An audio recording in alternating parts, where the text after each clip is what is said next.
الحمد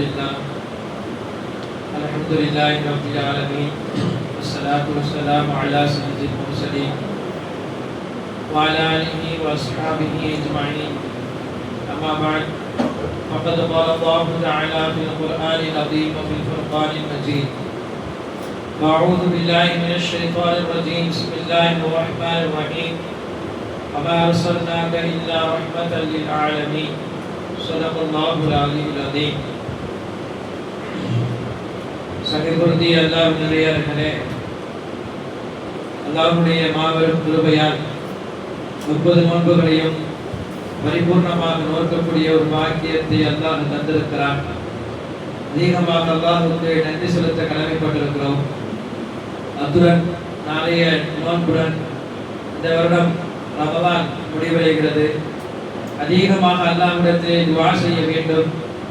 2 விஷயம். ஒன்று, யா அல்லாஹ், நான் இதுவரையும் செய்த அத்தனை அமலையும் கபூல் செய்து கொள்வாயாக என்ற ஒரு துவா. 2வது, வரக்கூடிய காலங்களிலும் அடுத்த ரமலானையும் எத்தக்கூடிய பாக்கியத்தை எனக்கு கொடுத்தருள்வாயாக என்ற துவா. இந்த 2 துவாவையும் நாம் மறவாமல் கேட்கக்கூடிய பாக்கியத்தை அல்லாஹ் நம் அனைவருக்கும் தருவானாக. அல்ஹம்துலில்லாஹ், தொடர் பயானாக ஒரு சில தினங்களாக நாம் பார்த்து வருகிறோம். பெருமானார் ஸல்லல்லாஹு அலைஹி வஸல்லம் அவர்கள் இந்த பூவுலகிற்கு எப்படியெல்லாம் யாருக்கெல்லாம் அருட்கொடையாக ரஹ்மத்தாக இருக்கிறார்கள் என்பதை தொடராக பார்த்து வருகிறோம். அந்த வரிசையில் பெருமானார் ஸல்லல்லாஹு அலைஹி வஸல்லம் அனைவரையும் தொட்டு நாயகர் பேசியிருக்கிறார்கள்.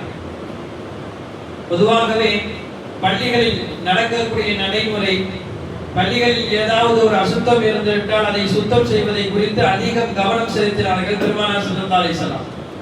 யாரும் அப்படி ஏதாவது அசுத்தம் செய்து விட்டால் உடனே அந்த அசுத்தத்தை எப்படி சரி செய்ய வேண்டும் என்பதை ரசூலுல்லாஹ் கஃபாராவாக சொல்லி கொடுத்தார்கள். அதை சரி செய்வதற்கு, நீங்கள் சுத்தமாக்குவதற்கு, அந்த அசுத்தத்தை மறுபடியும் சுத்தம் செய்வதற்கு என்ன செய்ய வேண்டும், அந்த இடத்தை எப்படி பரிசுத்தப்படுத்த வேண்டும் என்றெல்லாம் பெருமானார் ஸல்லல்லாஹு அலைஹி வஸல்லம் சஹாபாக்களுடைய கவனத்திற்கு கொண்டு வந்தார்கள். ஆனால் சஹாபாக்களையும் தாண்டி சில நேரத்தில் அன்றைய பள்ளியிலே அனைவரும் வந்து போகும் இடமாக பள்ளிவாசல் இருந்தது. பெருமானார் ஸல்லல்லாஹு அலைஹி வஸல்லம் இஸ்லாத்தை ஏற்கக்கூடியவர்கள் பள்ளிக்கு வருவார்கள், நாயகத்தை காண வேண்டும் என்பவர்கள் பள்ளிக்கு வருவார்கள், பலதரப்பட்ட மதத்தை சார்ந்தவர்கள் கூட பள்ளிக்கு வருவார்கள். சஹாபாக்கள் அதை கண்டுகொள்ளவும் மாட்டார்கள். அதுபோல ஒரு யூதன் பள்ளிக்கு வந்தான், ஏதோ ஒரு நோக்கத்திற்காக தான் வருகிறான் என்று நினைத்தார்கள். வந்தவன் பெருமானார் ஸல்லல்லாஹு அலைஹி வஸல்லம் அவர்களும் இருக்க, சஹாபாக்களும் இருக்க, எல்லோரும் பள்ளியிலே இருக்கும் பொழுதே ஒரு தனியாக ஒரு ஓரத்தில் வந்து சிறுநீர் கழித்தார். எப்படி இருக்கும் சஹாபாக்களுக்கு? எப்படி சஹாபாக்கள் அதை தாங்கிக் கொள்வார்கள்? சாதாரண முறையிலே எச்சி வடித்து விட்டாலும் கூட உடனே அதை எப்படி சரி செய்வது என்பதை சஹாபாக்கள் அதிகம் கவனம் செலுத்துவார்கள். இதை தெரிந்து கொண்டே ஒருவன் சிறுநீர் கழிக்கிறான் என்றால் சஹாபாக்கள் கொந்தளித்து எழுந்தார்கள். எப்படி இவனால் இதை செய்ய முடியும் என்று சஹாபாக்கள் அவனை தடுத்து நிற்பதற்கு முற்பட்டு வந்தார்கள். பெருமானார் ஸல்லல்லாஹு அலைஹி வஸல்லம் சஹாபாக்களை எல்லாம் அமரச் சொன்னார்கள். கொஞ்சம் அமைதியாக இருங்க. ரசூலுல்லாஹ் எந்த கட்டத்தில் எவ்வளவு பெரிய மதத்தினுடைய தலைவராக இருந்தும், ஆனால் ஒரு மனிதனுக்கு நடைபெறக்கூடிய ஒரு நிகழ்வை கவனித்து ரசூலுல்லாஹ் எவ்வளவு தூர நோக்கோடு சிந்தித்தார்கள். சஹாபாக்களுக்கு புரியவில்லை. ரசூலுல்லாஹ் நம்மை தடுக்க என்ன காரணம்? நாம் இப்பொழுது அவனை தடுத்து விட்டால் அவன் அசுத்தம் செய்வது கொஞ்சம் குறைந்து விடலாம், அடுத்து கண்டித்து விடலாம் என்று சஹாபாக்கள் யோசிக்கிறார்கள். பெருமானாருடைய யோசனை என்ன? நீங்கள் இப்போது அவனை போய் தடுத்தாலும் கூட அசுத்தம் இன்னும் பல இடங்களுக்கு பரவுவதற்கு தான் அதிக வாய்ப்பு இருக்கிறது. உடனே அவன் நிறுத்த மாட்டான். அப்படி நிறுத்தினாலும் ரசூலுல்லாஹ் அடுத்து பேசுகிறார்கள், அப்படி அவன் நிறுத்திவிட்டால் அவருடைய உடல் நலத்திற்கு அது கேடாகிவிடும். யாருடைய உடல் நலத்திற்கு கேடாகிவிடும்? அல்லாஹ் ரசூலை ஏற்றுக்கொள்ளவில்லை. மஸ்ஜிதிலே ஏதோ ஒரு நோக்கத்திற்காக வந்து சிறுநீர் கழிக்கிறார்.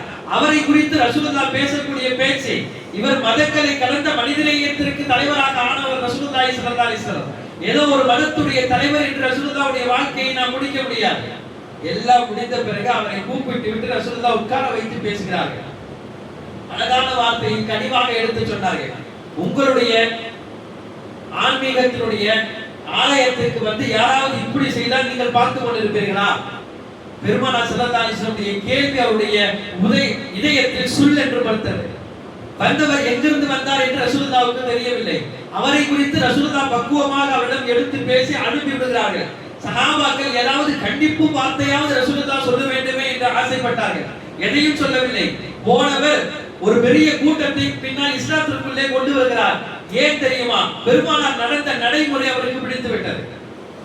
ரசூலுல்லாஹி ஸல்லல்லாஹு அலைஹி வஸல்லம் இஸ்லாத்தின் பக்கம் அனைவரையும் ஈர்க்கப்பட்டதும் எப்படி? அல்லாஹ் ரசூலை ரஹ்மத் என்று சொல்லியிருக்கிறான். அந்த ரஹ்மத்தை மக்கள் மத்தியிலே ரசூலுல்லாஹ் எடுத்து காட்டினார்கள். எவ்வளவு பெரிய தொழில் செய்யக்கூடியவர்களும் உச்சத்தில் இருந்தாலும் சரி, எவ்வளவு கீழ்த்தரமான தொழில் என்று நமது பார்வைக்கு பட்டாலும் சரி, அதையெல்லாம் ரசூலுல்லாஹ் உயர்த்தி பிடித்து காட்டினார்கள். தங்களுடைய அனுபவத்துடன் சஹாபாக்களை இணைத்துக் கொண்டார்கள். ஒரு சஹாபி ரசூலுல்லாஹை பார்க்க வேண்டும் என்று வருகிறார். ஜாபிர் ரலியல்லாஹு அன்ஹு. சபைக்கு மத்தியில் ரசூலுல்லாஹை பார்க்கக்கூடிய பாக்கியம் கிடைத்தது.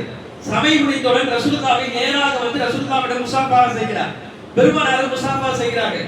தெரிந்த சஹாபி கேட்டார்கள், யா ரசூலுல்லாஹி ஸல்லல்லாஹு அலைஹி வஸல்லம் கேட்டார்கள், ஜாபீர் என்ன உங்க கையெல்லாம் ரொம்ப மரத்து போயிருக்குது, ரொம்ப கடினமாக இருக்கிறதே, என்ன செய்கிறீர்கள் நீங்க?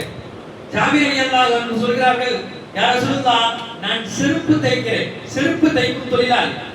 செருப்பு தைக்கக்கூடிய தொழிலாளி அந்த ஊசியை எடுத்து குத்தி செருப்பினுடைய அந்த கடினத்தனம், அந்த ஊசியுடைய கடினத்தனம் ஏற ஏற அவருடைய கையெல்லாம் மரத்து போயிருக்கும். கை தொட்டு அப்படியே விரவிரத்து போயிருக்கும். அதாவது உழைத்து உழைத்து உரமேறிய கை. பெருமானார் ஸல்லல்லாஹு அலைஹி வஸல்லம் அந்த கையை பார்த்தது மட்டுமல்ல, அந்த கையினுடைய பின்பகுதியை முன்பகுதியை எடுத்து பெருமானார் பிடித்துக் கொண்டு தன்னுடைய நுபுவத்தினுடைய நாவால் அந்த உதட்டால் பெருமானார் முத்தமிடுகிறார்கள். பெருமானார் முத்தமிட்ட மனிதர் யார்? செருப்பு தைப்பவனுக்கு பெருமானார் ஸல்லல்லாஹு அலைஹி வஸல்லம் முத்தம் கிடைக்கிறது. ரசூலுல்லாஹ்வுடைய முத்தம் கிடைக்காதா என்று சஹாபாக்கள் போட்டி போட்டுக் கொண்டிருக்கிறார்கள். எப்போதாவது ரசூலை முத்தம் கொடுப்பதற்கு ஒரு வாய்ப்பு கிடைக்காதா? பல நேரங்களில் அந்த வாய்ப்பை ரசூலுல்லாஹ்வுக்கு சஹாபாக்களே ஏற்படுத்தி கொண்டார்கள். ஏதாவது ஒரு சின்ன பல தடவை அந்த சமூகத்தை கேள்விப்பட்டிருப்போம். ஏதாவது ரசூலுல்லாஹ் சின்னதா ஏதாவது செஞ்சிருப்பாங்க, அது தனக்கு வலி ஏற்பட்டு விட்டது என்று சொல்லி ரசூலுல்லாஹ்வுக்கு அந்த வலியை கொடுக்க வேண்டும் என்று சொல்லி எல்லாம் தயாராக்கப்பட்ட போது சஹாபாக்கள் ரசூலுல்லாஹ்வை முத்தமிடுவார்கள். இப்ப முத்தமிடுவதற்கு துடிதுடித்தார்கள் சஹாபாக்கள். அப்ப ரசூலே ஒரு சஹாபிக்கு முத்தமிட்டார் என்றால் முத்தமிட்டவர் கோடீஸ்வரன் அல்ல, முத்தமிட்டவர் லட்சாதிபதி இல்ல. செருப்பு தைப்பவருடைய கையை பொற்கையை திருப்பி ரசூலுல்லாஹ் முத்தமிடுகிறார்கள். உலகத்தில் ஆக சிறந்த நபி. முத்தமிட்டது மட்டுமல்ல, இது போன்ற வியாபாரத்தை, இது போன்ற தொழிலை உலகத்தில் யாரும் கேவலமாக நினைத்து விடக் கூடாது என்று சொல்லி ரசூலுல்லாஹ் அடுத்த கட்டம் சொன்ன வார்த்தை ஹதீஸ்களில் பதிவு, ஜாபீர் உங்களுடைய இந்த கரம் என்பது நரகத்தினுடைய நெருப்பை தீண்டாது. எந்த கரம் தீண்டாது? செருப்பு தைப்பவருடைய கரம் நரகத்தினுடைய நெருப்பை தீண்டாது என்றார்கள் பெருமானார் ஸல்லல்லாஹு அலைஹி வஸல்லம். உலகத்தில் எல்லோருக்கும் நாயகம் ரஹ்மத்தாக இருந்திருக்கிறார்கள். பெருமானாருடைய ரஹ்மத்தை பெற்றவர்கள் எல்லாம் உலகத்தில் ஜெயம் பெற்றிருக்கிறார்கள். எல்லாரையும் கவனித்து ரசூலுல்லாஹ் பேசியும் இருக்கிறார்கள். இதே பள்ளிவாசல் மஸ்ஜித் நபவியிலே கூட்டி அள்ளக்கூடிய ஒரு யூத பெண் பின்னால் அவர் இஸ்லாத்திற்கும் வந்து விடுகிறார். பெருமானார் ஸல்லல்லாஹு அலைஹி வஸல்லம் தூரமாக ஒரு பிரயாணத்திற்கு செல்லும் பொழுது அந்த பெண்ணுடைய வஃபாத் ஆகிவிட்டது, இறந்து போய்விட்டார். பெருமானார் ஸல்லல்லாஹு அலைஹி வஸல்லம் அந்த செய்தியை சஹாபாக்களால் சொல்ல முடியவில்லை. சஹாபாக்கள் அந்த பெண்ணுடைய கஃபனையும் முடித்து விடுகிறார்கள். பின்னால் ரசூலுல்லாஹி ஸல்லல்லாஹு அலைஹி வஸல்லம் எல்லாம் முடிந்த பிறகு வரும் பொழுது ரசூலுல்லாஹ் கேட்டார்கள், நீண்ட காலமாக வேலை செய்த பள்ளிக்கு பணியாற்றிய அந்த பெண்ணை காணவில்லையே, என்ன ஆயிற்று என்று கேட்கிறார்கள். சஹாபாக்கள் சொன்னார்கள், யா ரசூலுல்லாஹ் நீங்கள் பயணம் போனீர்கள், அந்த தருணத்தில் அந்த பெண்ணுக்கு உடல்நிலை சரியில்லை, நாங்கள் அந்த பெண்ணுடைய நோயை குறித்து நாங்கள் சரியாக கவனித்தோம், ஆனாலும் முடியாமல் அவர் இறந்து விட்டார், அதனால் அவரை நல்ல முறையிலே தஃபான் செய்து விட்டோம் என்றார்கள் சஹாபாக்கள். கேட்ட பெருமானார் ஸல்லல்லாஹு அலைஹி வஸல்லம் அந்த இடத்தில் என்ன செய்திருக்கலாம்? ஒரு ஈரலக தலைவர் பெருமானார் ஸல்லல்லாஹு அலைஹி வஸல்லம் பள்ளிக்கு வேலை செய்த ஒரு பெண்மணி, என்ன ரசூலுல்லாஹ் அப்படி ஆகிவிட்டதா என்று வருத்தப்பட்டு அந்த இடத்திலே சஹாபாக்களிடம் அவர்களுக்காக நீ துஆ செய்யுங்கள் என்று சொல்லியிருக்கலாம். அதிகபட்சம் ரசூலுல்லாஹ்வே கையெடுத்து துஆ செய்திருக்கலாம். ஒரு தலைவர், ஒரு பெரிய ஈரலக தலைவர் நினைத்திருந்தால் இவ்வளவு சொல்லியிருக்கலாம். ஆனால் பெருமானார் ஸல்லல்லாஹு அலைஹி வஸல்லம் என்ன சொன்னார்கள்? சஹாபாக்களுக்கு ஆச்சரியமாகிவிட்டது. ரசூலுல்லாஹ் இப்படி எல்லாம் சொல்வார்களா என்று நாங்கள் நினைக்கவில்லை. நாயகம் சொன்ன வார்த்தை எல்லோரும் கூடி வாருங்கள் என்று சஹாபாக்களை கூட்டிக் கொண்டு ரசூலுல்லாஹி ஸல்லல்லாஹு அலைஹி வஸல்லம் சொன்னார்களாம், துல்லூனி அலா கபரிஹா, அந்த பெண்ணுடைய கபரை காட்டுங்க. மெனக்கெட்டு ரசூலுல்லாஹ் அந்த கபருக்கு போய் நின்று சஹாபாக்களுக்கு முன்னால் அந்த பெண்ணுக்காக துஆ செய்துவிட்டு பின்னால் ரசூலுல்லாஹ் திரும்புகிறார்கள் என்பது எல்லா ஹதீஸுடைய கிரந்தங்களிலும் பதிவுபட்ட வரலாறு. பெருமானாருடைய ரஹ்மத்தை கேட்டால் நாம் கொஞ்சம் மெய் சிரித்து போய்விடும். ரசூலுல்லாஹ் இந்த கட்டத்திற்கு வந்து இப்படி எல்லாம் செய்ய வேண்டுமா என்று நாம் யோசிப்போம். சஹாபாக்களுடன் பேசியதும் உரையாடியதும் அவ்வளவு அழகான வார்த்தைகளை கொண்டு இஸ்லாத்தை பெருமானார் ஸல்லல்லாஹு அலைஹி வஸல்லம் அடங்குபடுத்தினார்கள். இஸ்லாம் கவரப்பட்டதற்கு காரணமே பெருமானார் மட்டும்தான். ரசூலுல்லாஹி ஸல்லல்லாஹு அலைஹி வஸல்லம் நடைமுறை வாழ்க்கையை பார்த்தவர்கள் எல்லாம் இஸ்லாத்துக்குள் வருகிறார்கள். காரணம், இது போன்ற ஒரு மனிதரை இதுவரையும் இந்த உலகம் கண்டதில்லை. ஒரு பாவங்கள் செய்து விட்டாலும் கூட அந்த பாவங்களை விரக்தியாக ரசூலுல்லாஹ் எப்போதுமே எடுத்து சொல்றது கிடையாது. பாவத்தை கையாண்ட முறை ஆச்சரியம் அளிக்கும். ஆனால் வாழ்க்கையில் மறுபடியும் அந்த சஹாபாக்கள் அந்த பாவத்தை செய்ய மாட்டார்கள். நம்ம என்ன நினைச்சிருக்கோம், ஏதாவது நம்ம உள்ள பாவம் செஞ்சுட்டாலும் கூட பல நேரத்தில் கருகருத்தால் தான் அந்த பாவத்தை அவன் விடுவான் அப்படின்னு கோபத்தை காட்டுவான். கோபத்தை காட்டுவது மட்டும் பாவத்தை விடுவதற்குரிய வாய்ப்பு கிடையாது. சில நேரங்களில் கோபத்தை காட்டாத முறையிலே நாம் நடந்து கொள்ளக்கூடிய சில முறைகள் கூட நம்முடைய பிள்ளைகளுடைய அடுத்து அவன் செய்யாமல் இருப்பதற்குரிய வாய்ப்புகள் இருக்கிறது. பெருமானார் ஸல்லல்லாஹு அலைஹி வஸல்லம் நமக்கு சொல்லியிருக்கும் போது நோன்பாளிகள் எப்படி தன்னுடைய நோன்புகளை பரிபூரணப்படுத்த வேண்டும். ஒரு கட்டத்தில் நோன்பாளி தனது மனைவியிடம் ஒன்று சேர்ந்து விட்டால் அது மாதிரியான பாவம் என்பது பெரிய பாவம். அப்படி ஒன்று சேர்ந்து விட்டால் குர்ஆன் அதற்கு பதில் சொல்லும், பரிகாரம் சொல்லும். என்ன, ஒரு அடிமையை அவர் விடுதலை விட வேண்டும். இது இல்லாத பட்சத்தில் இப்பொழுது அடிமை கிடையாது, அடிமை உரிமை விடுவது இல்லை என்றால் அடுத்த கட்டம் 60 ஏழைக்கு உணவளிக்க வேண்டும். சரி, அவருக்கு அந்த செல்வம் கிடையாது, 60 ஏழைக்கு உணவளிக்கிற அளவுல ஆற்றல் இல்லை என்று சொன்னால் மூன்றாவதாக அல்லாஹ் சொல்வான், நீங்கள் 60 நோன்புகளை தொடர்படியாக நோக்க வேண்டும். ஒரே ஒரு நோன்பை தவறான முறையிலே மனைவியுடன் சேர்ந்து விட்டார் என்றால் அதற்கு பரிகாரமாக குர்ஆன் சொல்லக்கூடிய இந்த வார்த்தை. பெருமானார் ஸல்லல்லாஹு அலைஹி வஸல்லம் ஒரு சஹாபி, அவர் இது போல தனது மனைவியுடன் ஒன்று சேர்ந்து விட்டார். ரசூலுல்லாஹ்விடம் வந்து சொன்னார், யா ரசூலுல்லாஹ், இப்படி ஆகிவிட்டது, நான் இது மாதிரி செய்து விட்டேன். ரசூலுல்லாஹ் சொன்னாங்க, பெரிய பாவம் செஞ்சிட்டீங்களே, சரி அல்லாஹ் இதற்கு ஒரு பரிகாரம் செய்திருக்கிறான், நீங்க ஒரு அடிமையை விடுதலை விடுங்கள். இதை கேட்ட அந்த சஹாபி சொன்னார், யா ரசூலுல்லாஹ், அந்த அளவுக்கு எனக்கு செல்வம் இல்லையே. ரசூலுல்லாஹி ஸல்லல்லாஹு அலைஹி வஸல்லம் அடுத்து குர்ஆனுடைய வசனத்தை சொன்னார்கள், அப்போது 60 ஏழைக்கு நீங்கள் உணவளியுங்கள். யா ரசூலுல்லாஹ், நான் அதற்கும் திராணியற்றவன், என்னால் முடியாது. மூன்றாவது முறை ரசூலுல்லாஹி சொன்னாங்க, அப்படியா, அப்பனா நீங்க தொடர்படியாக 60 நோன்பு வைங்க. ரசூலுல்லாஹ் ஒரு நோன்பேக்கே இந்த நிலைமை ஆயிடுச்சு. இப்ப அடுத்த 60 நோன்புனா எப்படி முடியாது ரசூலுல்லாஹ், கஷ்டமாச்சு, என்னால அதை செய்ய முடியாது என்று தனது இயலாமையை ரசூலுல்லாஹ் எடுத்து சொன்னார். பெருமானார் ஸல்லல்லாஹு அலைஹி வஸல்லம் அதை எல்லாம் கேட்டு விட்டு அப்ப கொஞ்ச நேரம் உட்காருங்க, அவர் உட்கார்ந்துட்டார். அவர் அமர்ந்திருக்கார். கொஞ்ச நேரம் கழிச்சு ஒரு சஹாபி வருகிறார். மூட்டை நிறைய ஒரு ஒரு கூட நிறைய பெருந்தம்பளத்தை கொண்டு வருகிறார். பார்த்து பெருமானார் ஸல்லல்லாஹு அலைஹி வஸல்லம் அந்த பெருந்தம்பளத்தை மொத்தமாக வாங்கி இந்த சஹாபியிடம் கொடுத்து சொன்னார்களாம், இந்த பெருந்தம்பளத்தை நீங்கள் மதீனத்து ஏழைகளுக்கெல்லாம் பங்கு வைத்து விடுங்க, எல்லாத்துக்கும் கொடுத்துருங்க, இதுதான் உங்களுக்கு கஃபாரா, இதுதான் பரிகாரம். பெருமானார் ஸல்லல்லாஹு அலைஹி வஸல்லம் சொல்லிவிட்டார்கள். அந்த சஹாபி அதை வாங்கி விட்டு சொன்னாராம், யா ரசூலுல்லாஹ், உங்களுக்கு நல்லா தெரியும் இந்த மதீனால என்னை விட ஒரு ஏழை இருக்கிறாரா சொல்லுங்க, நான் கொடுக்கிறேன். என்ன சொல்ல வராங்க, என்ன விட ஏழை யாருமே கிடையாது. பெருமானார் ஸல்லல்லாஹு அலைஹி வஸல்லம் குடும்பரோடாக சிரித்து விட்டு சொன்னார்களாம், இதை உங்களுடைய குடும்பத்திற்கே பங்கு வைத்துக் கொள்ளுங்கள். சஹாபாக்கள் எல்லாம் பார்த்து விட்டு சொன்னார், பெரிய பாவம் செய்து வந்தவருக்கு கூட நிறைய பெருந்தம்பளத்தை கொடுத்து இந்த நபி அனுப்பி விட்டார்கள் பெருமானார் ஸல்லல்லாஹு அலைஹி வஸல்லம் என்று சஹாபாக்கள் சிலாகித்து பேசுவார்கள். பெருமானாருடைய நடைமுறை சில நேரங்களில் அந்த சஹாபாக்களை திருத்துவதில் நமக்கு ஆச்சரியம் அளிக்கும் அளவுக்கு ரசூலுல்லாஹ்வுடைய நடைமுறை இருந்தது. சஹாபாக்கள் யோசிக்க மாட்டார்கள், ரசூலுல்லாஹ் இப்படி எல்லாம் கையாளுவார்களா என்று யோசிக்க மாட்டார்கள். ஒரு சஹாபி இருந்தார், பஜாருக்கு போய் ரசூலுல்லாஹ்வுக்கு ரொம்ப பிடித்த ஒரு உயர்தரமான ஆடை வாங்கி வந்து ரசூலுல்லாஹ்ட்ட கொடுக்கணும்னு ஒரு ஆசை. அவர் நினைச்சது மாதிரி ஒரு நல்ல ஒரு Dress கிடைச்சிருச்சு, கொஞ்சம் விலை கூட இருந்தாலும் கூட வாங்கி விட்டார். வாங்கி விட்டு நேரா ரசூலுல்லாஹ்வுடைய வீட்டுக்கு வந்தார். கதவை தட்டினார். திறந்து பார்த்தால் அந்த சஹாபி பெருமானார் ஸல்லல்லாஹு அலைஹி வஸல்லம் அவரை கொஞ்சம் நன்றாகவே தெரியும். ரசூலுல்லாஹி ஸல்லல்லாஹு அலைஹி வஸல்லம் பார்த்தவுடன் நாயகத்திற்கும் சந்தோஷம். பேசிவிட்டு எல்லாம் முடித்து விட்டு அவர் சொன்னார், யா ரசூலுல்லாஹ், உங்களுக்காக நான் பஜாருக்கு போய் ஒரு நல்ல Dress வாங்கி வந்திருக்கீங்க. எனக்கு ஆசை என்னன்னா, நீங்க இந்த Dress போட்டு குதுபால ஏறணும், குதுபா செய்யணும், நான் பார்க்கணும். அது ஒரு ஆசை சஹாபாக்களுக்கு. நான் வாங்கி கொடுத்த Dress போட்டுட்டு குதுபா ஏறி ரசூலுல்லாஹ் குதுபா செய்யணும்னு ஆசை இருந்துச்சு அவருக்கு. பெருமானார் ஸல்லல்லாஹு அலைஹி வஸல்லம் அதை பார்த்து விட்டு, அப்படியா சரி, அவர் வாங்கி கொடுக்கிறார், அன்பளிப்புங்கிறார். ரசூலுல்லாஹ் வாங்கிட்டாங்க. அன்பளிப்புன்னு சொன்னவர் அடுத்து என்ன சொல்றாருன்னா, கையில ஒரு கடைக்காரரை கூட்டு வந்திருக்காரு. ரசூலுல்லாஹ் வாங்கி விட்டு அடுத்து அவர் சொல்றாரு, யா ரசூலுல்லாஹ், இதை நான் உங்களுக்கு அன்பளிப்பாக வாங்கினேன், ஆனா என்கிட்ட காசு இல்ல, இந்த கடைக்காரர் இவருக்கு நீங்க காசு கொடுத்துருங்க. பெருமானார் ஸல்லல்லாஹு அலைஹி வஸல்லம், என்ன இது அன்பளிப்பா? ஆமா யா ரசூலுல்லாஹ், இது அன்பளிப்பு, என்ன பண்றது, என்கிட்ட காசு இல்ல, உங்களுக்கு கொடுக்கணும்னு எனக்கு ஆசையும் இருக்குது, வேற வழி இல்ல, இல்ல, அதனால காசு அவருக்கு கொடுத்துருங்க. பெருமானார் ஸல்லல்லாஹு அலைஹி வஸல்லம் சிரித்துக் கொண்டே அவருக்கு காசையும் கொடுத்தார்கள். இவ்வளவு சஹாபாக்கள்கிட்ட ரசூலுல்லாஹ் ரொம்ப அதிகமாக பழகினாங்க. இவ்வளவு பழகினார்களே, இவர்கள் யார் என்று கேட்டால் இந்த சஹாபி சொல்லப்படுகிறது. இந்த சஹாபி மட்டும் பாவங்களில் மிகப்பெரிய பாவமான மது குடித்து தொடர்படியாக அதற்கு கசையடியும் ஆகியிருக்காராம். ஒரு 2 தடவை அல்ல, 3 தடவைக்கு மேலே இந்த சஹாபி மது குடித்ததற்காக கசையடி வாங்கியிருக்கார். ஒரு பெரும் பாவம் செய்தவரை பெருமானார் தள்ளி வைக்கவில்லை. உமர் ரலியல்லாஹு அன்ஹு எந்த அளவுக்கு சொல்கிறார்களா, பெருமானார் ஸல்லல்லாஹு அலைஹி வஸல்லம் இப்படி அந்த சஹாபியிடம் அன்யோன்யமாக பழகியதே இவரை இவ்வளவு பெரிய பாவம் செய்ய வைக்கிறது. அவரை பார்த்து ரசூலுல்லாஹ் உமர் ரலியல்லாஹு அப்படியே கேட்டாங்க, ரசூலுல்லாஹி ஸல்லல்லாஹு அலைஹி வஸல்லம் இவ்வளவு பழகுறதால நீ இப்படிலாம் பாவம் செய்றியா? உனக்கு கொஞ்சம் உணர்வு இல்லையா? அல்லாஹ்வுடைய சாபம் உன் மீது உண்டாவதாக என்று அடுத்தடுத்து உமர் ரலியல்லாஹு பேசிக்கொண்டே போகிறார்கள். ஒரு கட்டம் வரை ரசூலுல்லாஹ் பார்த்து கொண்டே இருந்தார்கள். அடுத்த ரசூலுல்லாஹ் அந்த சபையிலிருந்து எழுந்து சொன்னார்களாம், உமரே கொஞ்சம் ஞாபகமாக நீங்கள் பேச வேண்டும். அவர் பாவி என்பது உண்மைதான், அவர் பாவி என்பது உண்மைதான். அதே நேரத்தில் அவர் அல்லாஹ்வையும் ரசூலையும் பிரியப்படுகிறார். அல்லாஹ்வையும் ரசூலையும் பிரியப்படக்கூடிய ஒருவர் எவ்வளவு பெரிய பாவம் செய்தாலும் அவர் பாவத்தை தான் நீங்கள் வெறுக்க வேண்டுமே தவிர அவரையே வெறுப்பதற்கு உங்களுக்கு அனுமதி கிடையாது.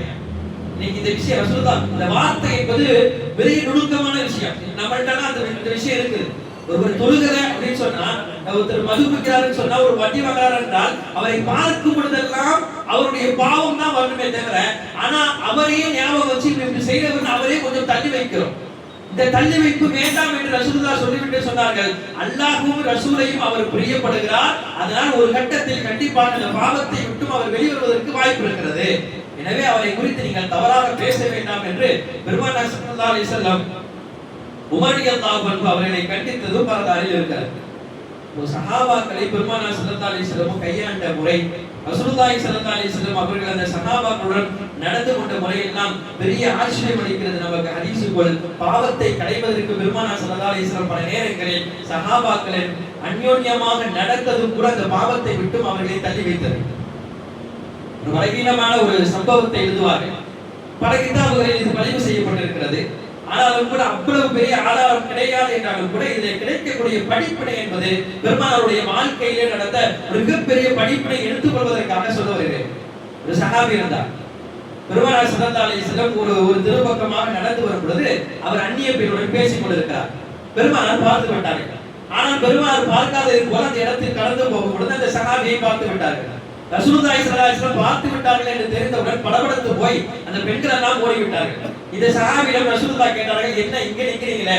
அப்ப அவர் சொன்னார், யா ரசூலுல்லாஹ் என் ஒட்டகத்தை காணோம், அதனால தான் நான் இங்க நிக்கிறேன்ட்டார். சட்டென்று ஒரு போய் சொல்லிட்டார். ஏன்னா அந்த நேரத்துல வேற எதுவும் சொல்ல முடியாது. ரசூலுல்லாஹ் பார்த்துட்டாங்க. அப்ப ரசூலுல்லாஹ் பார்க்க கூடாதுன்னா ஏதாச்சும் சொல்லணும் அப்படி சொல்லிட்டார்.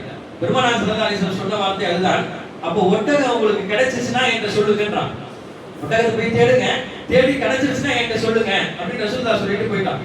அதற்கு பிறகு ரசூலுல்லாஹ் எப்போலாம் அந்த சஹாபியை பார்க்கறாங்களோ அப்பலாம் கேட்ட முதல் வார்த்தை, உங்க ஒட்டகம் காணா போச்சுன்னு சொன்னீங்களே, கிடைச்சிட்டா? யா ரசூலுல்லாஹ் இன்னும் கிடைக்கல, தேடிட்டு இருக்கேன். அடுத்து யா ரசூலுல்லாஹ் ஒட்டகம் கிடைச்சிச்சா? யா ரசூலுல்லாஹ் இன்னும் கிடைக்கல, தேடிட்டு தான் இருக்காரு. பார்க்கும் பொழுதெல்லாம் இவருக்கே கொஞ்சம் மனம் கொஞ்சம் கடுமையானது. இத்தனை முறை தான் ரசூலுல்லாஹ்ட்ட போய் சொல்லுவோம். ஒரு தடவை சொல்லணும் முடிஞ்சிருச்சுன்னு நினைச்சோம். ஆனா திரும்ப ரசூலுல்லாஹ் கேட்டே இருக்கும்போது திரும்ப கிடைக்கலன்னு சொன்னா பொய்க்கு மேல பொய்யாயிட்டே போதே, என்ன பண்றது? கொஞ்சம் ரசூலுல்லாஹ் விட்டு மறைந்து வாழ்ந்தான். ரசூலுல்லாஹ் கண்ல பட்டாதானே கேக்குறாங்க. ரசூலுல்லாஹ் கண்ணிலேயே படாம கொஞ்ச காலம் நம்ம இருப்போம் அப்படின்னு யோசிச்சார். அதே மாதிரி இருந்தார். முதல் சஃப்ல தொழக்கூடியவர் கடைசி சஃப்ல தொழுதுட்டு எல்லாரும் போன பிறகு போகக்கூடிய அந்த சஹாபி எல்லாரும் முன்னாடி அவர் முதல்ல போயிடுவார். ஏன்னா அவருக்கு நல்லா தெரிஞ்சிருச்சு, எப்போ நம்ம ரசூலுல்லாஹ் பார்த்தாலும் இந்த கேள்வியை தான் ரசூலுல்லாஹ் முதல்ல கேட்பாங்க, அதனால நம்ம இருக்க வேண்டாம் போயிட்டாங்க. இப்படி கொஞ்ச காலம் போடுகிறார். அதற்கு பிறகு அவருக்கே மனம் வெறுத்து போய் கடைசியில ஒரு 2 ரக்காயத்து தொழுவது கூட நிம்மதியா தொழுக முடியல. ரசூலுல்லாஹ் பள்ளியிலே இருப்பாங்க. அப்ப பள்ளியிலே இருக்கும் பொழுது பள்ளியில போய் தொழுகணும். அப்ப தொழுகையிலும் சில நேரங்களில் அவருக்கு இந்த செய்த செயல் என்பது உள்ளத்தை உறுத்தியது. இப்ப யாருமே பள்ளியில இல்லாத போது ஒரு தடவை பள்ளிக்குள்ள தக்பீர் கட்டி தொழ ஆரம்பிச்சார்.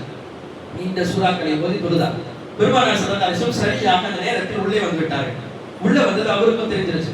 தெரிஞ்ச உடனே அவர் என்ன செய்தாரு, வேற வழி இல்ல, பெருமானார் ஸல்லல்லாஹு அலைஹி வஸல்லம் நான் சலாம் கொடுத்து அடுத்து அதெல்லாம் கேட்பாங்கன்னு நீண்ட ரக்காயத்துகள் நீண்ட சூறாக்களை ஓதி அவர் பாட்டு தொழுதுகிட்டே இருக்கார்.